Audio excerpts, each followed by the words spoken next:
los barriletes. ¿Sí?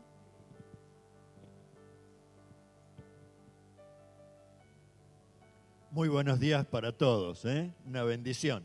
Así que habrá que empezar a ver los diseños de barrilete que solíamos hacer, y nos vamos a preparar. Una bendición verlos en esta mañana. Gracias a Dios que podemos compartir la escuela bíblica con los niños ahora.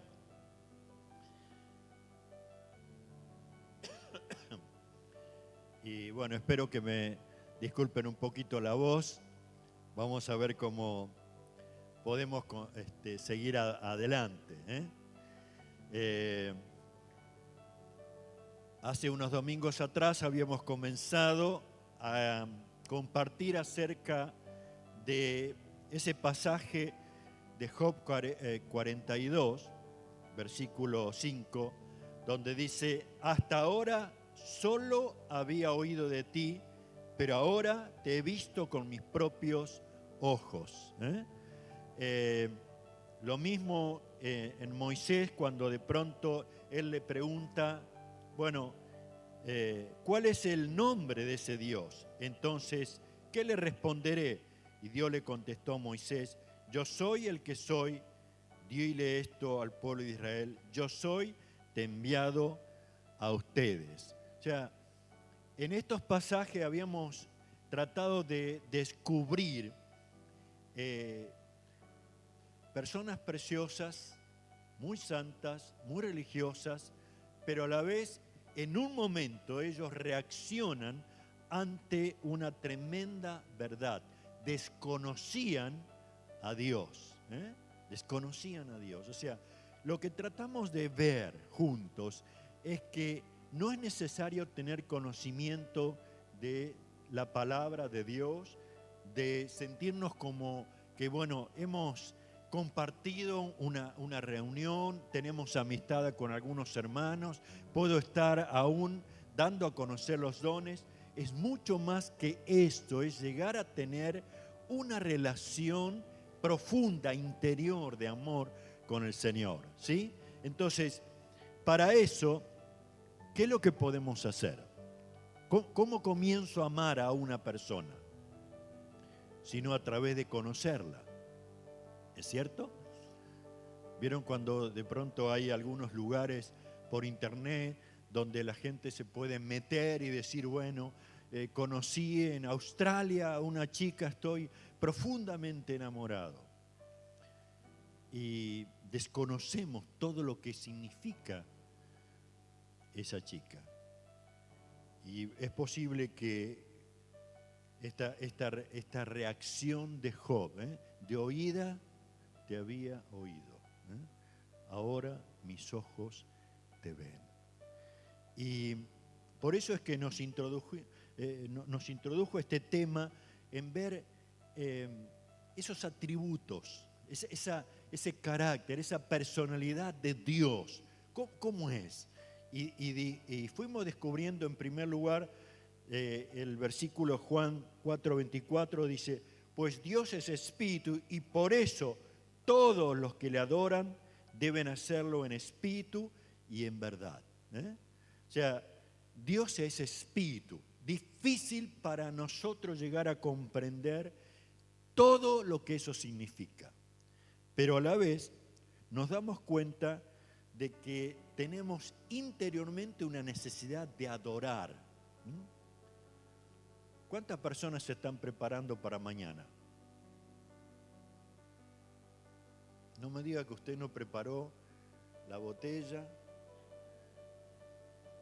la ruda. Espero que no. Pero vieron que tenemos una inclinación de adorar a lo que vemos, a lo que tocamos. De ahí que toda esta adoración a la Madre Tierra y a tantas cosas que nos parecen posibles dioses. Pero la Biblia habla que Dios es espíritu, el creador, aquel que de la nada hizo todas las cosas, y hay una simplicidad en él, ¿no es cierto? Porque no se puede encajonar en mi manera de pensar, en mi espacio, en mi tiempo. Dios es espíritu, lo primero que veíamos. Lo segundo que veíamos que Dios, ese trino Dios, Dios Padre, Dios Hijo y Dios Espíritu Santo, conforman una unidad. Qué distinto es a lo que nosotros conocemos como persona. Pero podemos llegar a tener una idea tan solo. O no quisiera confundirlo ni tratar de hacer toda una explicación profunda. Dios es un ser que se manifiesta en tres personas. Uno diría, bueno, pero ¿cómo está en todas partes? ¿Cómo es que lo he recibido? ¿Está con su espíritu en mi vida? Sí, porque es un ser tan difícil para nosotros que ocupamos un tiempo, un espacio. Lo que nosotros tenemos de persona no encaja en la unidad del Señor, pero jamás Dios Padre hace algo contradictorio de Dios Hijo, y el Espíritu Santo hace algo que se le ocurrió en el momento y no le consultó nada al Padre. Al contrario, dice una y otra vez el Señor Jesús: mi Padre hasta ahora trabajo y yo trabajo, y lo hacen en perfecta unidad. Una de las cosas que también habíamos visto es que Dios es infinito. Ahí en Salmo 139 dice: jamás podría escaparme de tu espíritu, jamás podría huir de tu presencia. Si subo al cielo, allí estás tú. Si desciendo a la tumba, allí estás tú. Si cabalgo sobre las alas de las mañanas, y si habito junto a los océanos más lejanos, aún allí me guiará tu mano. En la Biblia descubrimos que Dios es omnisciente. Tiene una relación tan maravillosa cuando dice: Señor, tú has examinado mi corazón. Omnisciente quiere decir que tiene total conocimiento de mi persona, de la tuya. Uno generalmente, desde muy pequeño, hacemos una travesura, y ¿qué hacemos? Nos escondemos, ¿no es cierto? Tratamos de engañarnos a veces hasta nosotros mismos. Dejamos que otros nos engañen. No pasa así con el Señor. Él conoce aún la palabra que no salió de mi boca. Pero a la vez, ese Señor es omnipotente. No hay nada, absolutamente nada, que escapa a su poder. Por eso es que la Biblia dice: ¿habrá algo difícil para Dios? ¿Habrá algo? No existe. Ahora, cuando yo conozco como hijo de Dios, cuando usted conoce como hija de Dios, cada una de estos atributos, ¿no se puede llegar a sentirse con seguridad? Mi Padre no es lo que podemos decir un objeto. Mi Padre es sobre todo. Y a la vez me lleva a creer: no hay nada que puede contener al Señor. A la vez, la Biblia habla de que a Él le pertenece la eternidad. Él es eterno, ¿sí? ¿Qué quiere decir? No tiempo. No tiempo. Es eterno. No existe para Él el pasado, el presente y el futuro. ¿Qué significa eso? Que solamente para Dios es presente. Un día como 1000 años para el Señor. Ahora, bendito sea Dios cuando descubrimos esto. Como decíamos también, Dios es un Dios totalmente independiente, autoexistente. No necesita de sostenerse en alguien para poder hacer algo por sí mismo. ¿Vieron cuando Jesús mismo dice: yo pongo mi vida y la vuelvo a tomar? Amén. ¿Es tu Dios? ¿Te sientes seguro de ese Dios que es a la vez inmutable, no cambia para nada? ¿Vieron que con el tiempo vamos cambiando? Nuestro carácter, nuestra forma de ver las cosas, nuestro cuerpo cambia. Dios es el mismo ayer, hoy y seguirá siendo el mismo.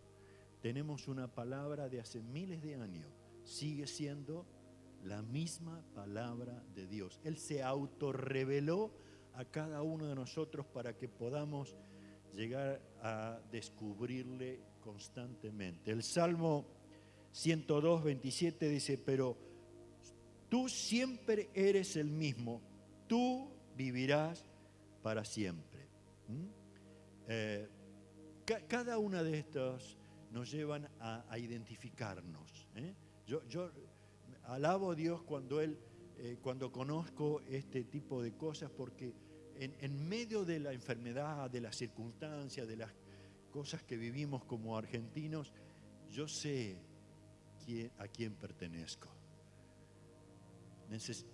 Vos necesitas descubrir tu identidad como hijo de Dios, por encima de todas las cosas, y vas a descubrir a ese Dios que se da a conocer. Ahora, hay atributos que nosotros también los tenemos. Por ejemplo, ¿vieron en San Juan, 1 Juan 4, 8 dice, queridos amigos, sigámonos amándonos unos a otros, porque el amor viene de Dios. Todo el que ama es un hijo de Dios y conoce a Dios. Pero el que no ama no conoce a Dios, porque Dios es amor.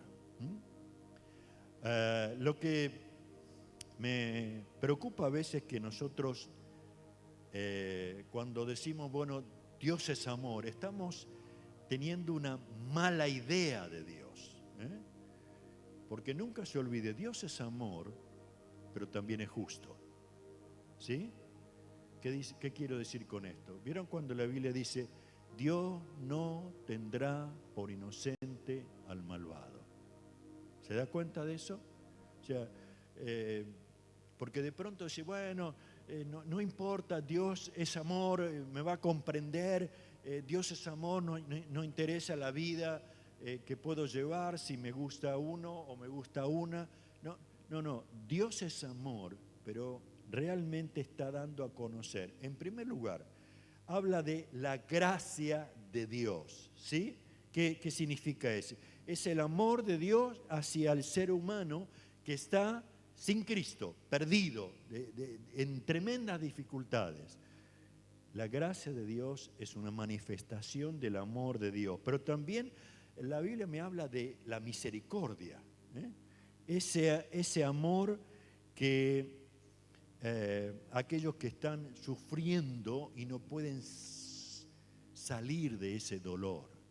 Dios tiene misericordia de mi vida y de la tuya. Muchas veces decimos, Dios se ha muerto, Dios no está en este momento, Dios podría haber contenido esto o hacer lo otro, pero qué bueno saber que Dios sigue trabajando en su misericordia. Hay una palabra, es longanimidad, o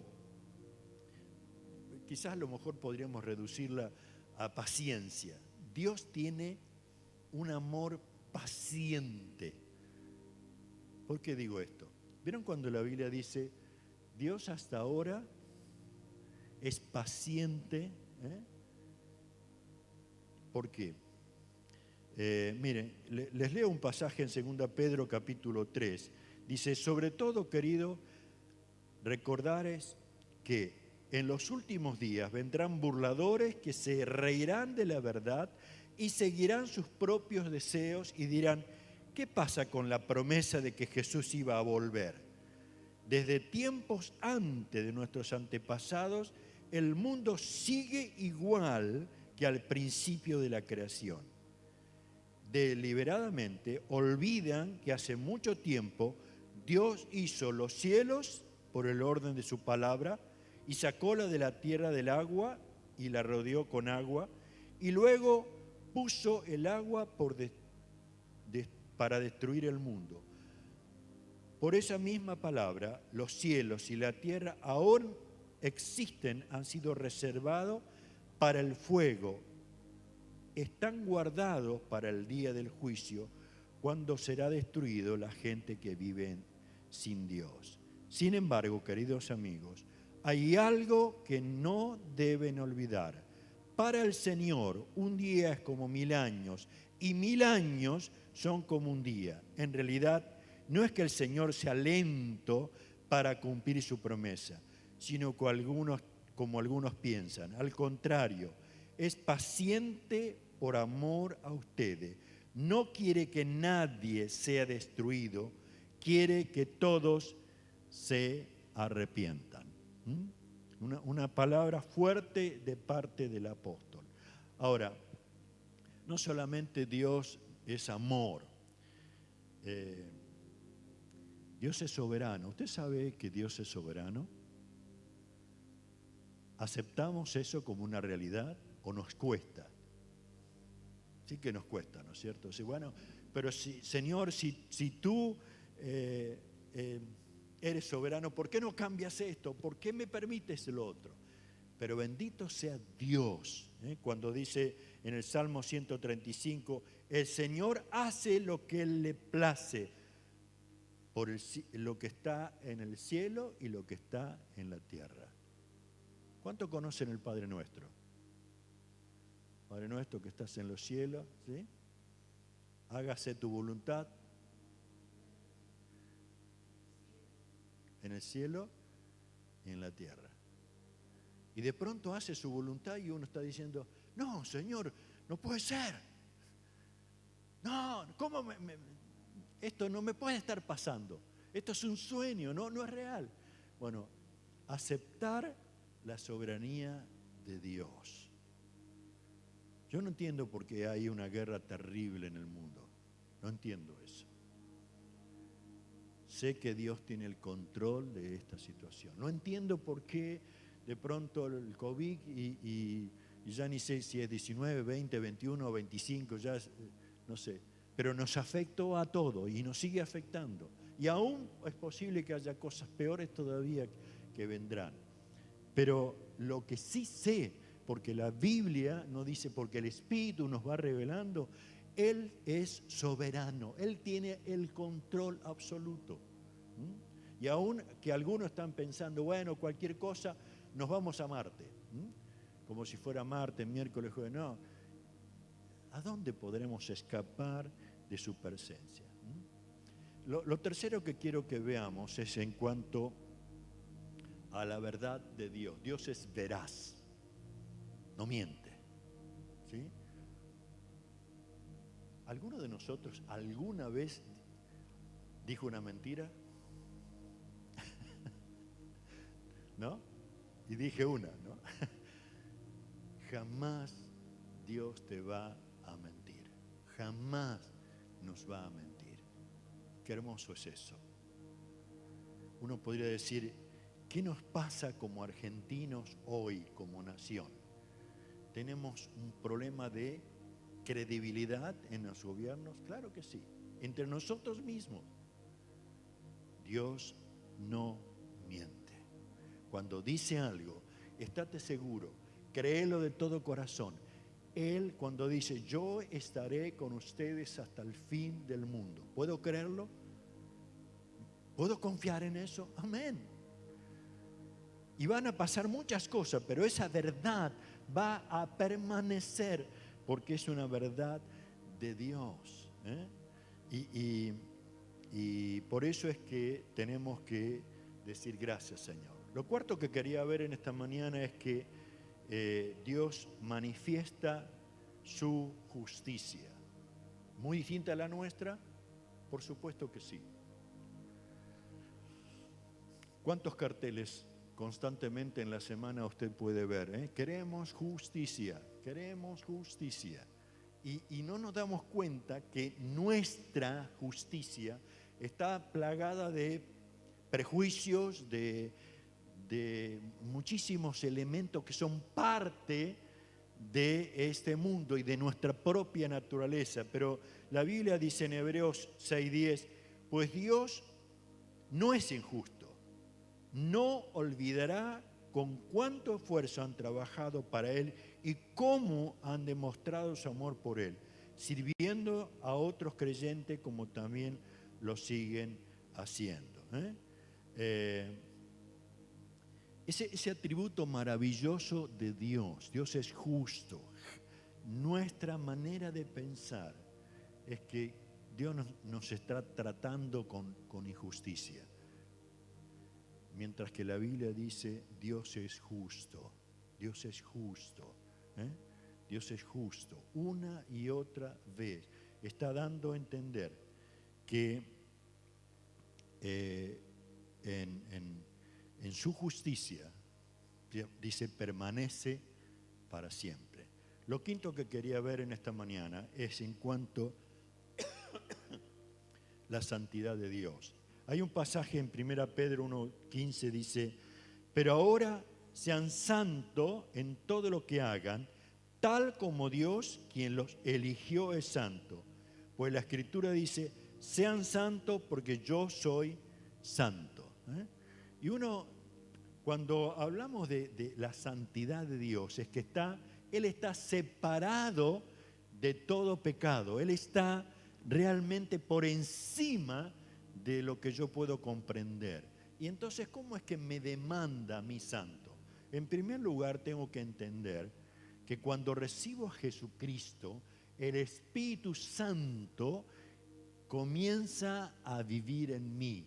Su santidad provoca a que yo pueda ser convencido de una vida conforme a la voluntad de Dios. Amén.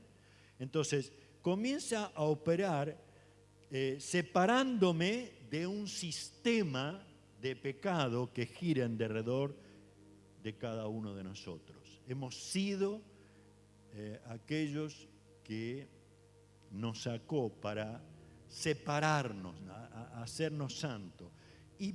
Pero lo que la Biblia dice una y otra vez es que nos hizo santos para Él, nos separó para Dios. No es que vieron que a veces solemos decir, tenemos que estar separados del mundo. Y tengamos cuidado con eso. Vivimos en este mundo, ¿sí? Lo que tenemos que tener en cuenta es que Dios no vive en aquello que están viviendo lejos de Él. ¿Está bien? ¿Se entiende? Entonces, yo necesito relacionarme con las personas, trabajar, estudiar, tener amigos. Lo que tengo que tener cuidado es no querer igualarme a ellos en todo. ¿Por qué? Porque sin duda, cada uno de los que están apartados de Dios, que no quieren saber nada de Dios, tiene sus principios, tiene sus valores, tiene sus cosas totalmente ajenas a lo que Dios ha establecido. Yo tengo que desaprender la manera en que vivía lejos de Dios y aprender a vivir conforme a lo que Dios está establecido. Eso se llama santidad. No es que somos unos dioses de que nadie nos toque, que no podemos ir a la casa de alguien, que nos podemos contaminar. No podemos comer esto porque nos podemos llegar a contaminar. No, tenemos que vivir con entera libertad. Pero a la vez darnos cuenta que es muy difícil cuando queremos estrechar sociedad o vínculos muy fuertes con alguien que no conoce a Dios. Porque de alguna manera vamos a chocar. Dios es santo y quiere que nosotros vivamos en santidad. Pero Él es santo, está apartado de lo que es el pecado siempre. Y lo último que quería ver en esta mañana es que Dios es sabio. Sabiduría es una de las palabras más hermosas de Él. En esta mañana yo leía el pasaje cuando, ¿se acuerdan ustedes? Estaba Salomón recién tomando el reinado y de pronto aparecen dos mujeres. Y una comienza a decirle, mire, tuve un bebé y a los 3 días mi compañera de habitación tuvo también un bebé. Pero en una noche ella se durmió sobre el bebé y se murió. Y lo sacó y lo puso al lado mío y se llevó el mío. Y las dos estaban delante del rey tratando de decir, no, este que está vivo es el mío. Y la Biblia dice que después de observar esa escena, Salomón tomó una decisión muy drástica. ¿Saben cuál fue? Dice, tráiganme una espada.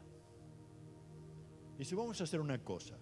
En esta mañana, dice, vamos a partir que cada uno tenga la mitad del niño. ¿Cómo se dio cuenta él de que cuál era la mamá? Porque la verdadera mamá dijo, no, por favor, no lo maten, dénselo a ella. Y él ahí descubrió quién era la mamá.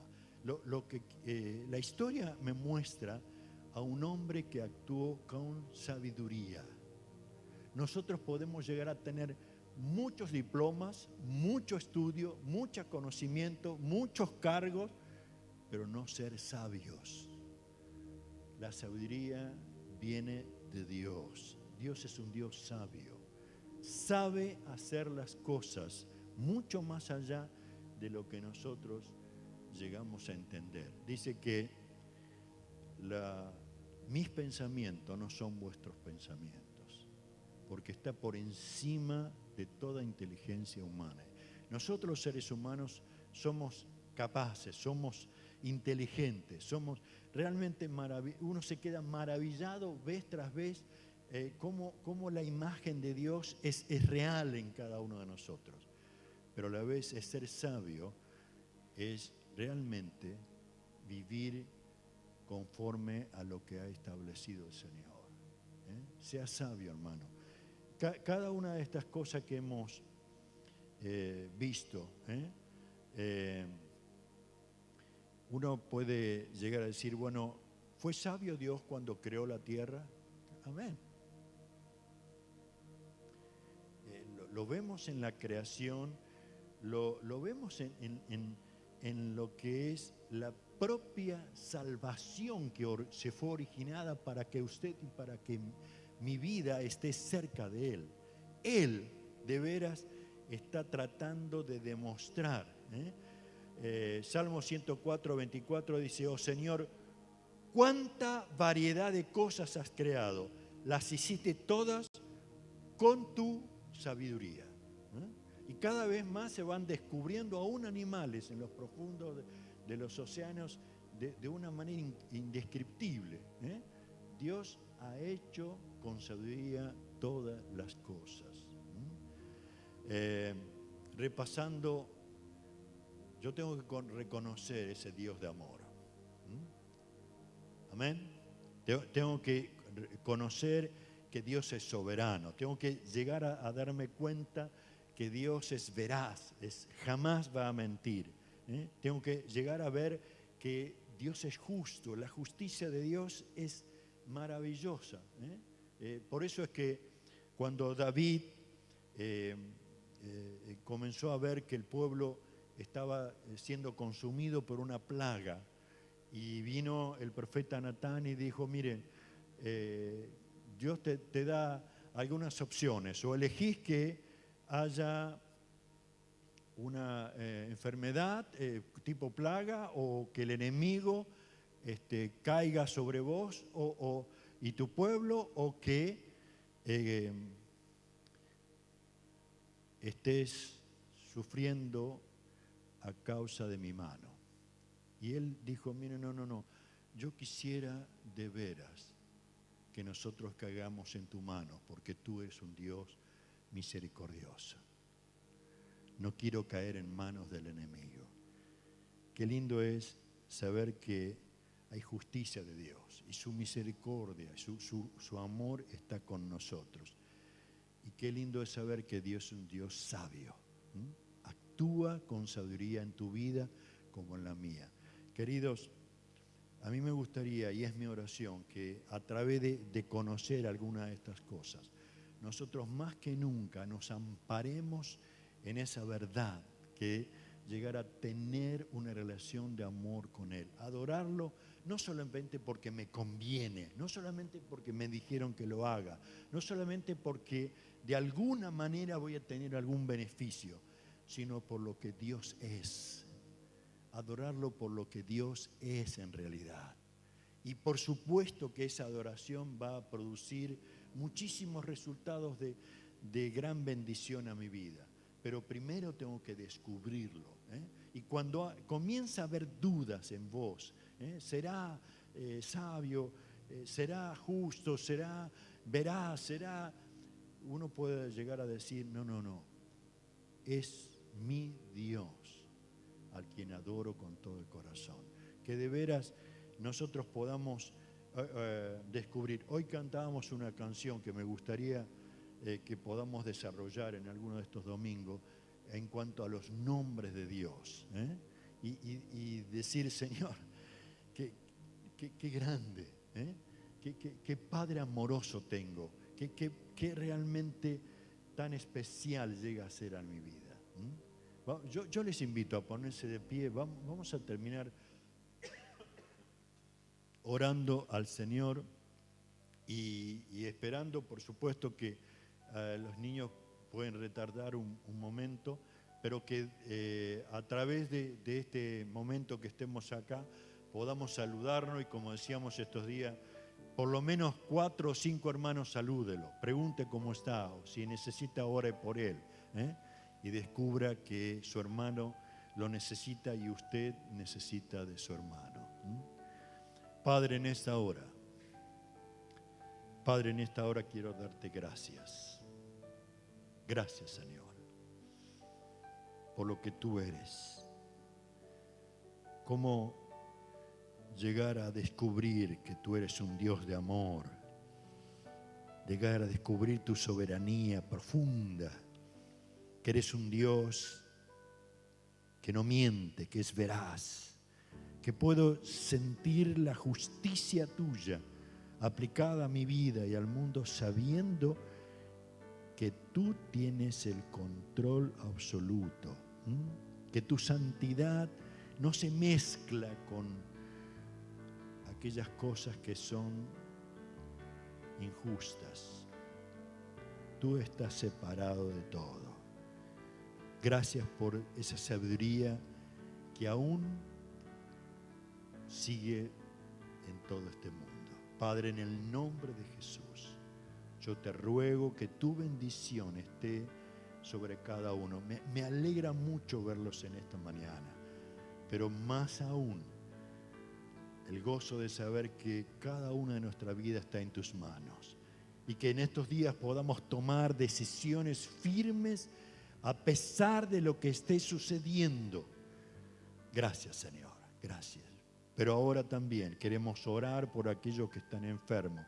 Padre, una y otro hermano está viviendo esa experiencia de enfermedad. En el nombre de Jesús estés obrando en ellos, fortaleciendo su espíritu, sanando todo dolor y creyendo en que tú estás obrando con poder. Aún, Padre, todo lo que están viviendo con experiencias tremendas en su economía, estés dándole la tranquilidad que tú tienes el control de ellas y no vas a dejar desamparado a ninguno de tus hijos. Gracias, Señor. Te bendecimos, Padre.